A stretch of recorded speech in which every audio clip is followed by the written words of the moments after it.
En esta parte del simposio vamos a hablar de las enfermedades relacionadas al calor.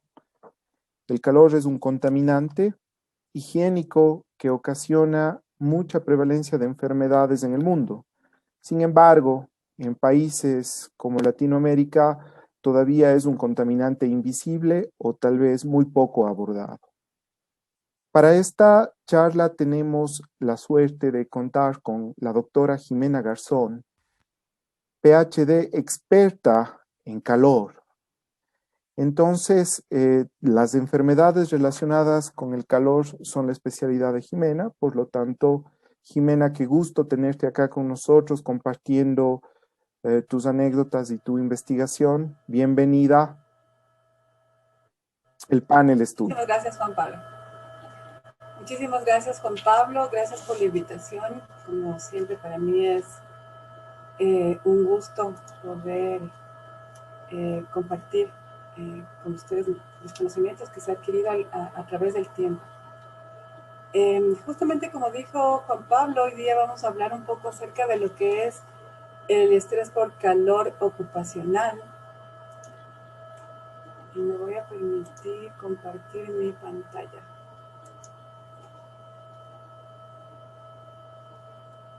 ¿Sí pueden ver mi pantalla, Juan Pablo? Sí, se ve muy bien, Jimena. Muy bien, muchísimas gracias. Bueno, vamos a hablar un poquito acerca del efecto del estrés térmico por calor. Mi presentación va a ser un preámbulo para un investigador reconocido a nivel mundial, que es el doctor Thomas E. Bernard. Ustedes habrán escuchado de él, pues han estudiado seguramente sus textos y sus libros. Él es una eminencia a nivel mundial que ha basado su vida, pasado su vida estudiando sobre los efectos del calor, y yo tuve la suerte de haber sido su pupila, ¿no? En la Universidad de South Florida. Entonces yo quisiera reconocerle a él, primero por haberme hecho formar parte de su equipo de investigación, por haberme entrenado en la Universidad de South Florida, tanto en mi doctorado, en mi PhD, como en mi postdoctorado. Mi postdoctorado lo hice justamente en epidemiología ocupacional e investigación en heat stress. Y también quiero agradecer mucho a la Universidad de las Américas por tomarme en cuenta, impartir estos conocimientos en este simposio y ser parte del equipo de la maestría de seguridad y salud ocupacional. Bueno, sin más preámbulos, vamos a hablar un poquito acerca de lo que es estrés térmico por calor. Como ustedes saben, el calor es un agente físico, ¿no es cierto?, que está presente tanto en ambientes laborales internos como externos. Aquellos trabajadores que están expuestos a trabajos a la intemperie están muy expuestos al calor muchas veces. En ambientes internos también tenemos este problema, ¿no es cierto? En las lavanderías industriales, en las plantas de fundiciones de metales, en los quirófanos, en la minería bajo tierra, y en ambientes externos, como ustedes podrán imaginarse, en la industria de la construcción, en el petróleo, en la minería, en la agricultura. Todas estas son ambientes en los que los trabajadores pueden correr este riesgo. Les presento rápidamente estas tablas que ustedes habrán visto muchas veces, y los estudiantes, como parte de la formación de la maestría, por supuesto, de la UDLA, estarán aprendiendo acerca de lo que son los límites umbrales de exposición al calor y cuáles son los límites de acción. Solamente para recordar un poco, cuando yo hablo de porcentaje de trabajo, es la cantidad de tiempo que el trabajador pasa en su industria expuesto a cierto factor de riesgo, ¿no es cierto? En este caso, el calor. Cuando hablamos de carga metabólica, es el esfuerzo físico que realiza el trabajador, ¿no es cierto?, que produce este impacto en el cuerpo. Entonces hablamos de una carga metabólica ligera cuando el trabajador hace esfuerzo físico ligero durante su trabajo. Estar sentado o parado, pero sin mayor movimiento muscular, ¿no es cierto? Carga metabólica moderada cuando hacen un poco más de esfuerzo físico, tienen que caminar, levantar pesos ligeros. Pesada, la carga es cuando hacen un esfuerzo físico mayor, como en la agricultura, en la construcción, que levantan pesos muy pesados, tienen que empujar, cavar, realizar esfuerzos físicos realmente fuertes. Y muy pesada es cuando el trabajo es muy extenuante y no puede ser continuo normalmente porque es demasiado exigente. Entonces nos produce una carga metabólica muy fuerte. Como ustedes se dan cuenta, el calor externo se puede juntar, puede tener una interacción con la carga metabólica, y eso va a empeorar las condiciones de trabajo de los trabajadores que están expuestos. Yo les voy a hablar este momento rápidamente sobre este gráfico que lo va a tratar Tom en su exposición. Esta es la guía de Bernard para el trabajo moderado bajo el sol con ropa regular, ¿no? Ustedes también saben por los conocimientos que han adquirido que la ropa de trabajo también aumenta el estrés por calor ocupacional. Entonces, esta guía ha sido desarrollada por el doctor Bernard para hacer más gráfico el riesgo que corren los trabajadores en sus lugares de trabajo. Entonces, hablamos como un riesgo aceptable cuando la temperatura bajo el sol, ¿no es cierto?, en el lugar de trabajo es menor a 25 grados centígrados. Tiene que tener precaución porque puede sufrir de alguna enfermedad desencadenada por estrés por calor cuando la temperatura va de 25 a 28 grados centígrados. Hay que tener mayor precaución, una precaución moderada si la temperatura va de 28 a 31 grados centígrados. Estos cuidados tienen que ser elevados si es que la temperatura va de 31 a 34 grados centígrados. Y el riesgo, obviamente, que tienen los trabajadores es muchísimo mayor, es mucho más elevado si es que la temperatura ambiental excede los 34 grados centígrados. ¿Qué es lo que pasa cuando los individuos están expuestos al calor ambiental?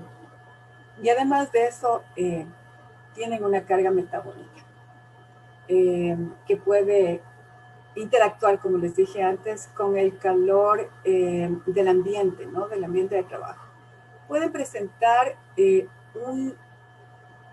unas reacciones fisiológicas para compensar este heat stress. El heat stress es el estrés por calor ocupacional, que es el efecto ambiental, ¿no es cierto? Es la interacción entre el calor, la humedad, a la que está expuesto el trabajador junto con su ropa de trabajo. El heat stress es la respuesta del organismo del trabajador a esa exposición, a ese riesgo. Entonces, esta figura les puede demostrar qué es lo que pasa dentro del cuerpo del trabajador, ¿no? Para poder compensar esta carga de este riesgo físico. Tenemos el trabajo externo, que se mide en watts, el cual se va a juntar con el metabolismo muscular cuando se hace el esfuerzo físico durante la tarea, el cual aumenta la tasa metabólica del individuo, el cual aumenta a su vez la temperatura corporal, llamada en inglés core temperature. Esta temperatura corporal calienta la sangre, ¿no es cierto?, dentro del cuerpo de las personas, y el mecanismo de compensación para poder liberar ese calor, para poder descargar ese calor, es un aumento de la temperatura de la piel, una vasodilatación, un aumento de la sudoración, ¿no es cierto? Se espera que el cuerpo pueda evaporar ese sudor con el contacto con el medio ambiente. La sangre se enfría por esa esa vasodilatación que produce que la sangre llegue a la piel y se enfríe con la temperatura ambiente, regresa hacia el centro del cuerpo, vuelve hacia los músculos y el ciclo sigue hacia adelante. ¿Qué es lo que pasa cuando estos mecanismos de compensación del calor, de pérdida de calor, llegan a un punto tal que el cuerpo ya no puede regular la temperatura?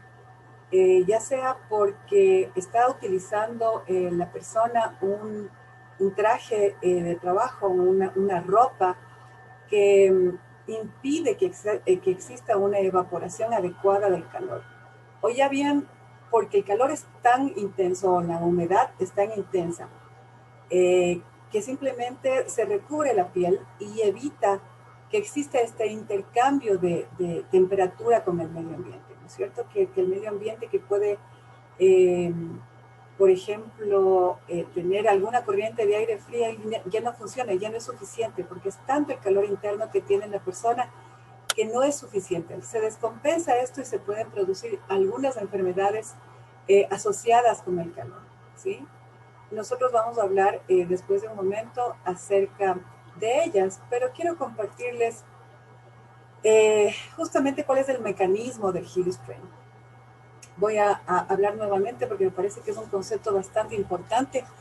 El flujo del calor a través del cuerpo, ¿no es cierto?, empieza con el calentamiento en la parte interna del cuerpo. Este calor se transfiere por el flujo sanguíneo hacia la piel. Existe una ganancia o pérdida de temperatura. Cuando hablamos de heat strain por calor, obviamente va a ser una ganancia de temperatura desde el medio ambiente hacia la piel por radiación y convección. Existe una pérdida de calor por evaporación del sudor y la sangre, como les había dicho, más fría, regresa a la parte interna del organismo. Este flujo de la sangre en la piel, que yo le he puesto con las siglas de FSP, promueve la transferencia de calor en forma proporcionada a la tasa metabólica. Entonces, existe una fórmula que nosotros hemos calculado en la cual se divide la diferencia de la tasa metabólica,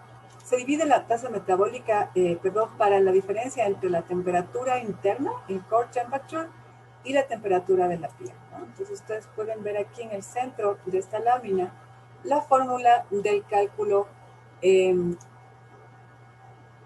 del flujo de sangre de la piel, que nos va a permitir determinar si es que la persona está en riesgo o no de desarrollar heat strain.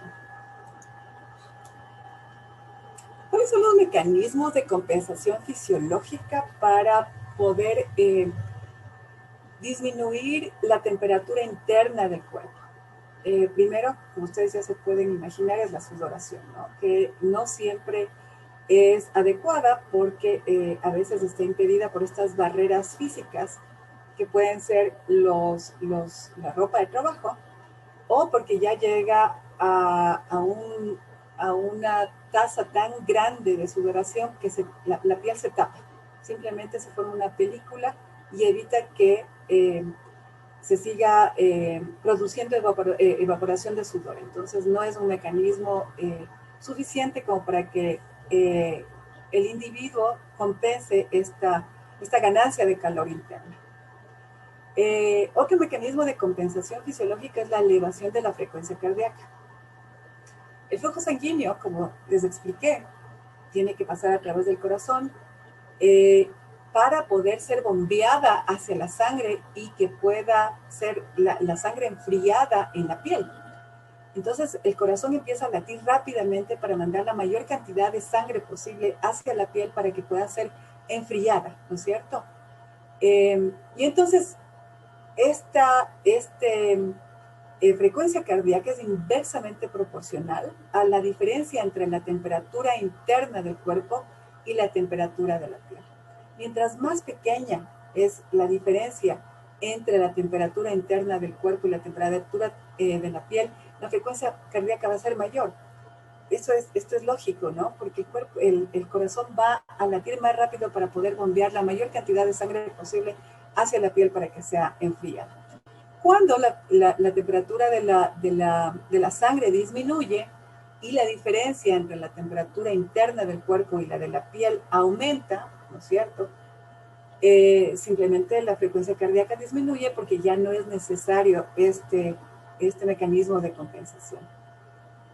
A mayor trabajo muscular, mayor tasa metabólica, mayor gasto cardíaco, obviamente. Eso es lo que ustedes habrán sentido cuando hacen ejercicio, porque hay trabajo muscular, hay mayor tasa metabólica y su corazón va a latir más, ¿no es cierto?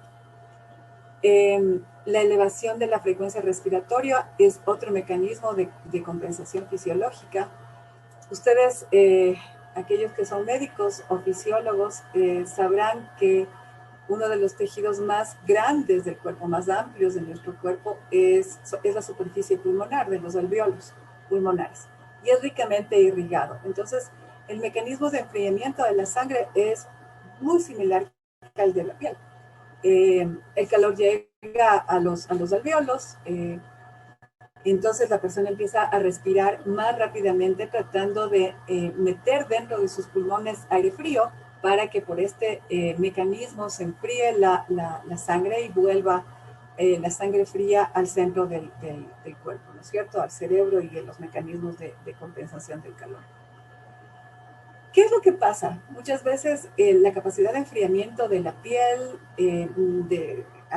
del sistema respiratorio, no es suficiente, ¿no es cierto? Como les dije hace un momento, la capacidad de enfriamiento de la piel se ve limitada por estos mecanismos físicos, que es la ropa de trabajo, o cuando los ambientes de trabajo son muy húmedos, o cuando el ambiente externo es muy húmedo, ¿no es cierto? Por ejemplo, en el oriente ecuatoriano, en la costa ecuatoriana, el ambiente es muy húmedo. El ambiente húmedo lo que produce es que este vapor ambiental produce una cobertura, un film de líquido en la piel y evita que el sistema de evaporación sea el adecuado. Y se produce una descompensación de estos mecanismos de enfriamiento.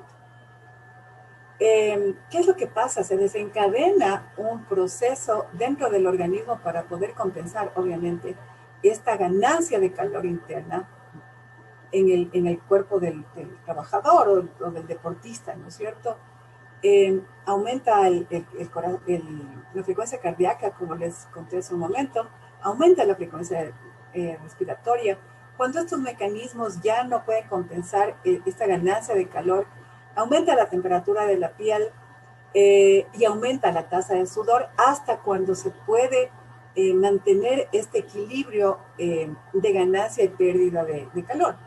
Pero va a llegar un momento en que no es tolerable, ¿no? Y el cuerpo empieza a perder esa capacidad de compensación y simplemente la temperatura interna del cuerpo se dispara. Y ahí es cuando estamos en problemas y cuando se producen las enfermedades asociadas a la exposición por calor ocupacional.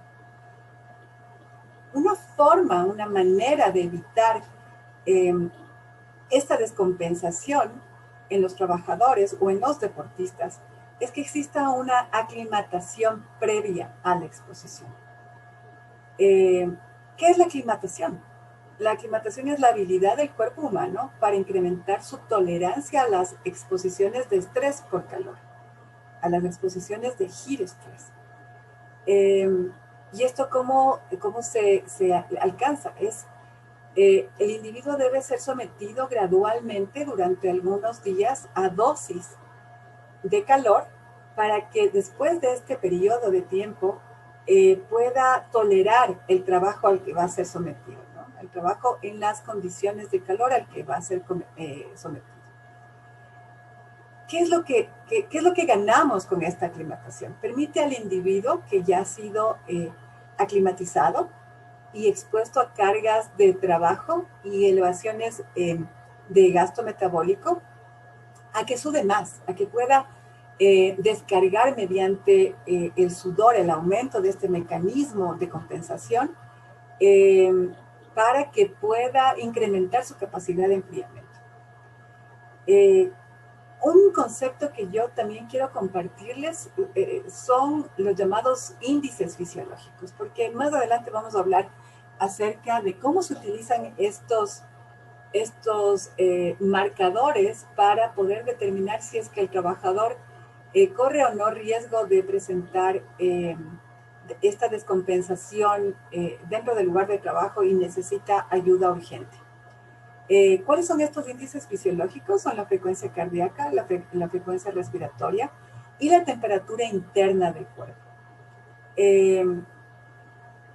Como ustedes podrán entender, la temperatura interna del cuerpo en situaciones de investigación usualmente se mide a través de termómetros insertados en la parte interna del cuerpo, termómetros rectales que son una especie como de cables que llegan hasta el intestino de las personas que están siendo parte de estas pruebas de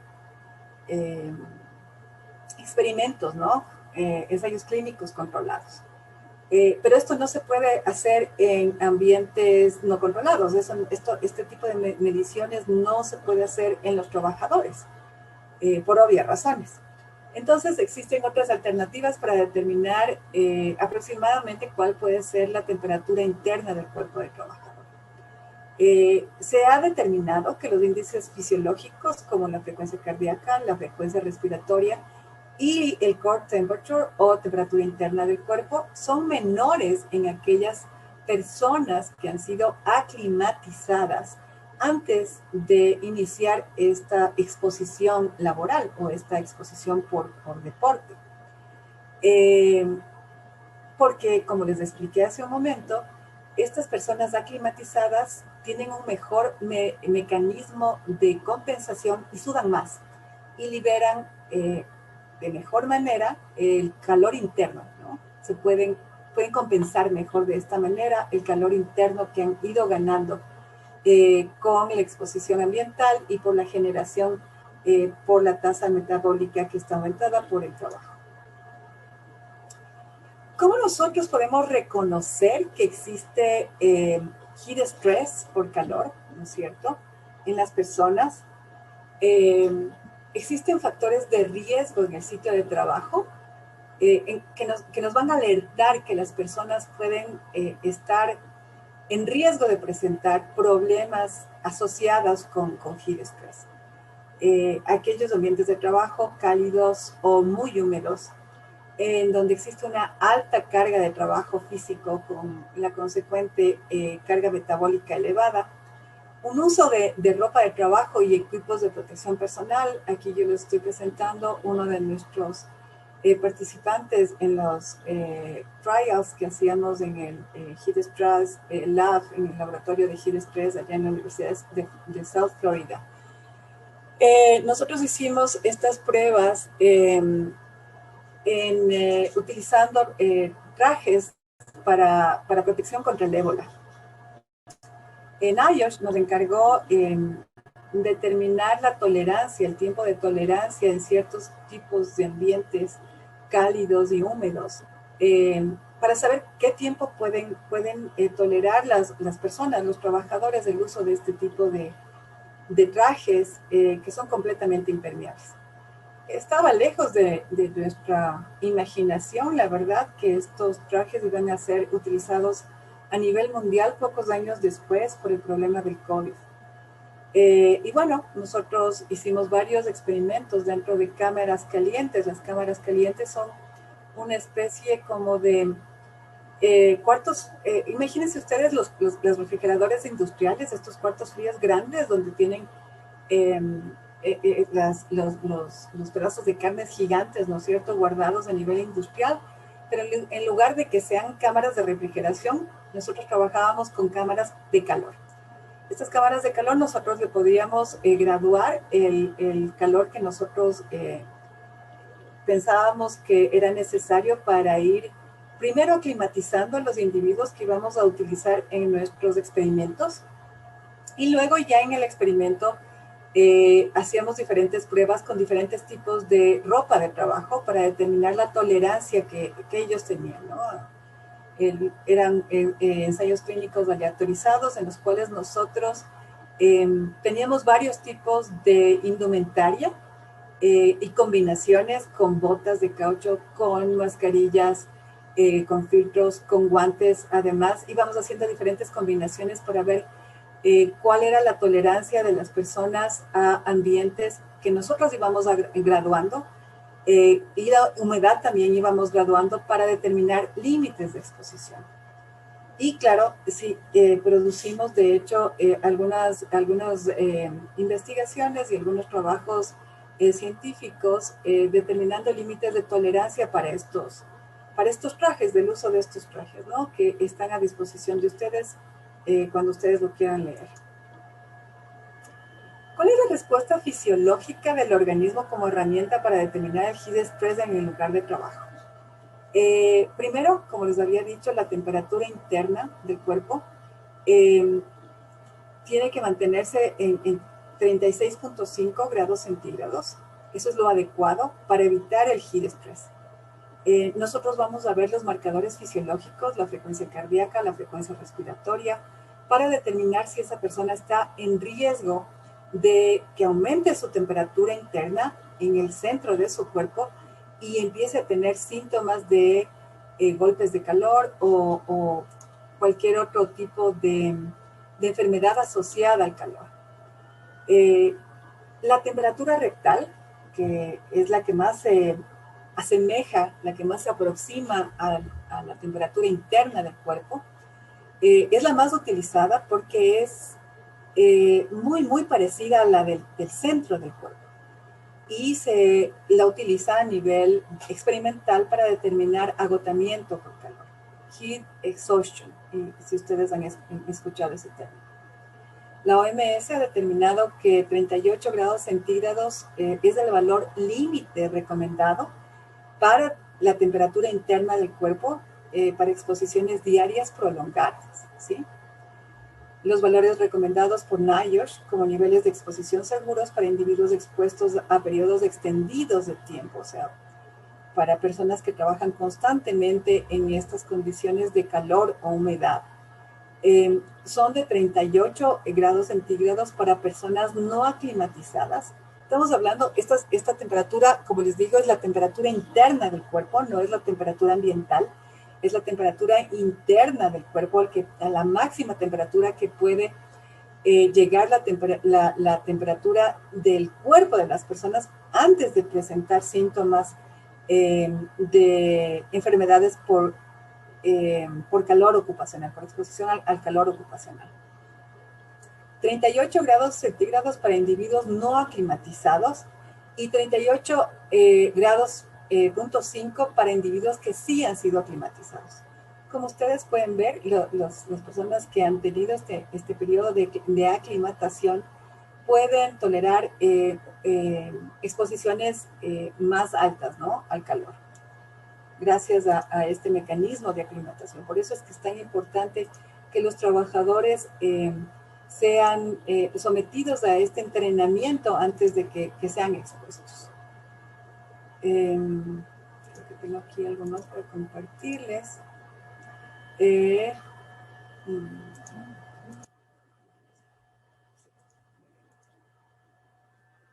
¿Cuál es la respuesta fisiológica del organismo como herramienta para determinar heat stress en su lugar de trabajo? Muchas veces no es posible calcular el ambiente, el heat stress. No es posible, por diferentes condiciones no es posible calcular el nivel de heat stress del ambiente de trabajo, ¿sí? Como no se puede, por muchas limitaciones a veces, calcular el riesgo por calor ocupacional del ambiente de trabajo, ya sea dentro de una instalación o afuera, ¿no es cierto?, en condiciones ambientales, medioambientales. Nosotros elaboramos en una investigación ciertos marcadores que ya habían sido estudiados por otros investigadores para poder determinar si es que el individuo está predispuesto a desarrollar enfermedades por estrés al calor ocupacional. ¿Cuáles son estos marcadores fisiológicos que usualmente se utilizan en combinación o solamente simplemente ellos como marcadores para determinar si es que existe un alto riesgo de heat stress. Primero tenemos la temperatura bucal, ¿no es cierto? Ustedes tienen que saber que esta temperatura marca aproximadamente medio grado centígrado menos que la temperatura interna o core temperature. Si es que la temperatura interna del cuerpo sobrepasa los 38 grados centígrados, el riesgo de desarrollar los trastornos asociados al calor es mucho más elevado. Por lo tanto, ustedes podrán saber, ¿no es cierto?, que si es que una persona presenta 38 grados centígrados bucales, ¿sí?, posiblemente internamente ya tiene 38 grados punto 5. Entonces, está corriendo un riesgo muy, muy elevado. Podemos también utilizar la temperatura de la piel, sin embargo hay que tener en cuenta que la piel tiene una temperatura entre 2 a 4 grados menor que la temperatura interna del cuerpo. Entonces esos termómetros de piel, si es que son utilizados a nivel ocupacional, ustedes tienen que ya tener esta alerta de que posiblemente son de 2 a 4 grados, los grados que ustedes están viendo en la piel son de 2 a 4 grados de diferencia a la temperatura interna del organismo del trabajador. El valor promedio de temperatura de la piel, el TSK, para un estrés de calor sostenible, es decir, que las personas, los individuos, los trabajadores estén expuestos a este calor por un tiempo prolongado durante su exposición laboral, durante su trabajo, es de 35.6 grados centígrados. Esa es la temperatura de piel, ¿no? Con un valor máximo de 36.9. Es decir, en el percentil 95, 36.9. Para estrés por calor insostenible, o sea que las personas no pueden seguir expuestos a ese nivel de calor porque van a presentar algún problema, algún trastorno, tiene un valor promedio de 36.8 con un valor máximo de 38.1 en el percentil 95. ¿Qué es lo recomendable en las industrias? Mantener la temperatura de piel al menos 1 grado bajo la temperatura interna, temperatura rectal o core temperature, para exposiciones prolongadas al estrés por calor. Si hablamos nosotros de la frecuencia cardíaca, si ustedes se ponen a pensar, esto tiene bastante lógica, ¿no es cierto? La frecuencia cardíaca no va a ser constante durante el periodo de trabajo. La frecuencia cardíaca va a variar. Durante los periodos de trabajo va a ser más alta por el esfuerzo muscular y durante los periodos de descanso va a ser más baja. Cuando los trabajadores descansan, dependiendo obviamente de la tasa metabólica a la que estén expuestos, o de la carga de trabajo que estén realizando y las condiciones medioambientales del lugar de trabajo, esta frecuencia cardíaca va a variar, dependiendo de todos estos factores.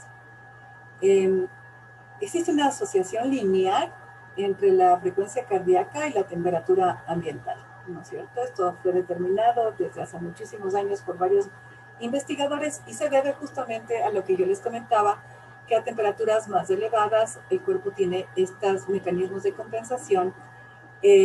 Uno de esos es la frecuencia cardíaca, que aumenta para mandar mayor cantidad de sangre a la piel para que sea enfriada y pueda regresar a la parte interna del cuerpo y así mantener este equilibrio de temperatura interna dentro del organismo del individuo expuesto. El tiempo de recuperación es un indicador muy valioso porque las personas que tienen tiempos de recuperación cortos significa que están bien aclimatizadas y que se están recuperando bien a la exposición del calor. Si es que estos tiempos de recuperación se van prolongando, significa que la persona está presentando una descompensación en sus mecanismos de compensación, ¿no es cierto?, del cuerpo, y simplemente van a presentar cualquier momento un golpe de calor o una enfermedad o un shock de calor por heat stress. Entonces, lo que está establecido es que si es que una persona tiene más o igual a 110 latidos por minuto, posiblemente está corriendo un riesgo alto de presentar enfermedades asociadas con calor. Lo que se recomienda es que el trabajador tenga una frecuencia cardíaca promedio no mayor a 110 latidos por minuto durante las 8 horas de trabajo. Entonces, no es que nosotros vamos a estar controlando todo el tiempo para ver si es que las personas tienen una mayor frecuencia cardíaca en ciertos momentos del trabajo, sino nosotros lo que hacemos es un cálculo promedio de la frecuencia cardíaca durante la jornada laboral para determinar si las personas están sometidas a un heat stress mayor o menor. La recuperación de la frecuencia cardíaca obviamente va a ser más prolongada cuando hay un aumento del metabolismo y hay un aumento de la temperatura ambiental.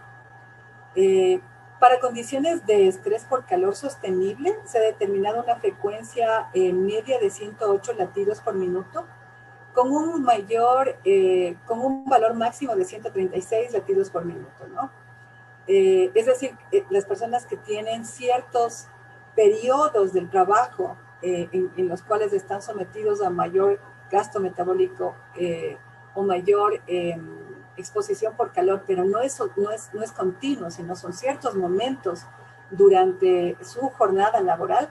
Estos son los valores que son recomendados que alcancen. Los valores de calor insostenible, o sea, estos momentos que tienen que ser súper breves para evitar que la persona empiece a presentar trastornos, tienen un valor límite de 130 latidos por minuto y máximo 164 latidos por minuto en el percentil 95. O sea, 5 personas de 100 pueden llegar a presentar 164 latidos por minuto ante estas exposiciones. La CGIH recomienda para la exposición de estrés por calor ocupacional, si es que el trabajador presenta una frecuencia cardíaca sostenida máxima de 180 latidos por minuto, menos la edad del individuo en años. Eso va a ser, o sea, la frecuencia cardíaca es un límite que tiene que calcularse dependiendo de la edad de la persona. Entonces uno hace este cálculo, 180 latidos por minuto menos la edad del individuo. No puede pasar la persona de ese límite, ¿sí? Si es que pasa, está corriendo riesgo de presentar enfermedades por exposición por calor ocupacional. Otro marcador fisiológico es la deshidratación. ¿Cómo nosotros vamos a calcular la tasa de deshidratación de la persona, el índice de deshidratación? Se pesa a la persona antes de iniciar su jornada de trabajo y al finalizar el turno de cada trabajo. Y obviamente se descuenta la cantidad de líquido que ha ingerido durante el periodo de trabajo. Si hay una pérdida mayor a 1.5% del peso corporal, definitivamente existe heat stress y se ha producido deshidratación.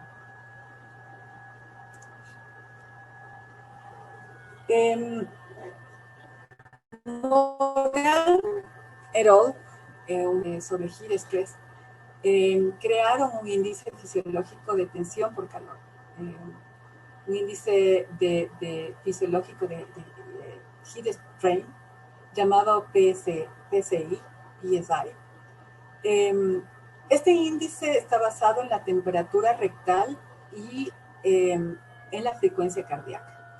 Este índice tiene una escala de 0 a 10 y se lo ha utilizado por muchos años para determinar el límite de exposición de los trabajadores a estas altas temperaturas, a esta combinación entre temperaturas altas y humedad. El grupo de investigación al que yo pertenecí, hicimos algunos experimentos y determinamos que el valor de PSI recomendable para los trabajadores para evitar que desarrollen estrés por calor ocupacional es de 3. ¿Cómo hicimos este cálculo? Nosotros utilizamos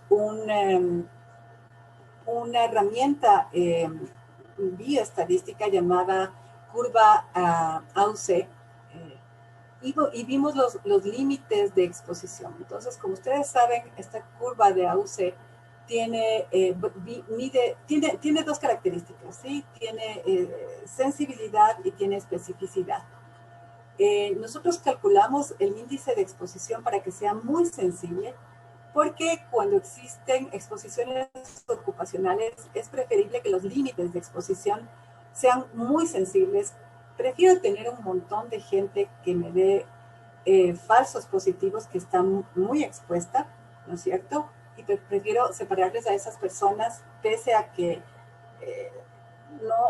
no realmente corran un riesgo, a que estos límites de exposición sean muy específicos y la gente se sigue exponiendo y yo voy a tener como consecuencia enfermedades o incluso la muerte de algún trabajador.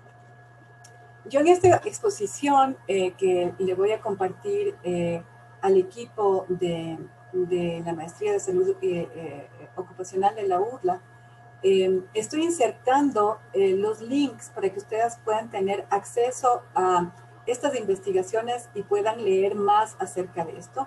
Y por supuesto, encantada de la vida, si tienen alguna pregunta, se pueden comunicar conmigo para yo poder solventar sus preguntas, las dudas que tengan. ¿Cuáles son los trastornos asociados al calor ocupacional? Enfermedades por calor ocupacional, como por ejemplo, todas estas tablas que yo les estoy compartiendo ahora: golpe por calor, agotamiento por calor, deshidratación, síncope por calor, calambres por calor, sarpullido por calor.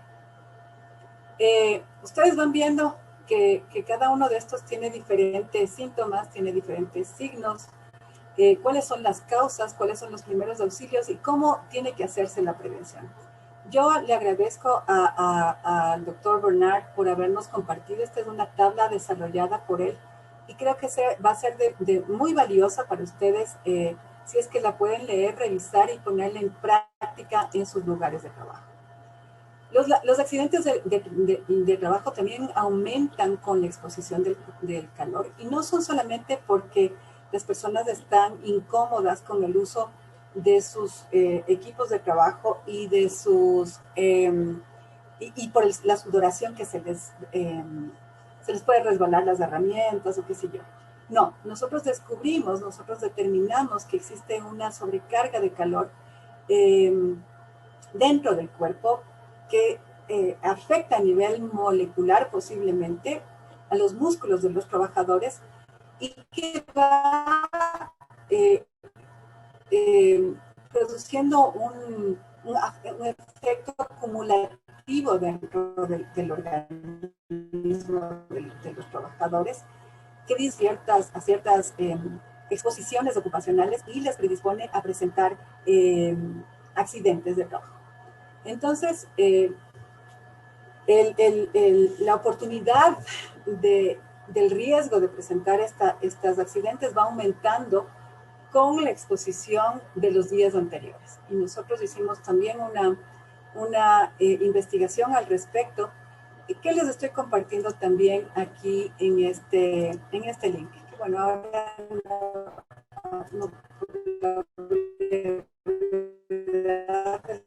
no les voy a poder compartir, ni lo lean porque es bastante interesante. Nosotros hablamos acerca de agotamiento por calor o heat exhaustion, que es el trastorno más frecuente del calor.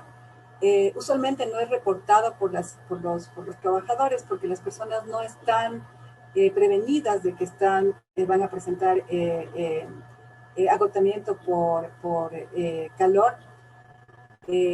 Por lo tanto, lo que nosotros tenemos que hacer como higienistas ambientales o como médicos es estar pendiente de agotamiento de calor o de golpe de calor.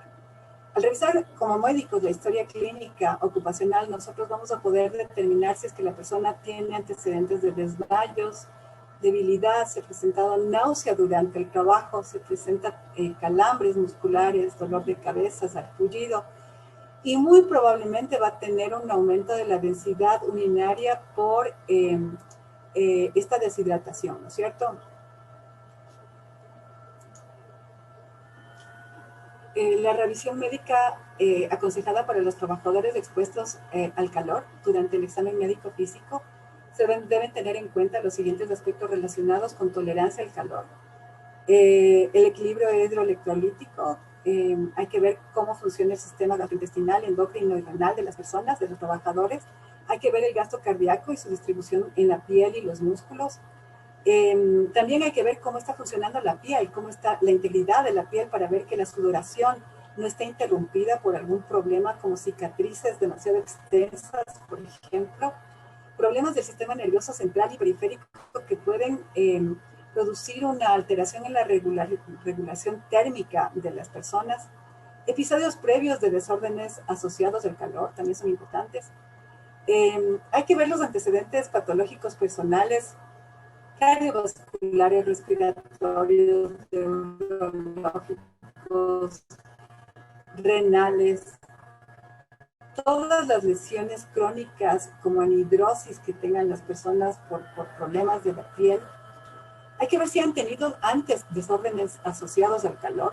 Hay que ver si han tenido episodios repetidos de agotamiento por calor o reportes generales de no tolerar el calor adecuadamente, porque no todas las personas toleran adecuadamente el calor.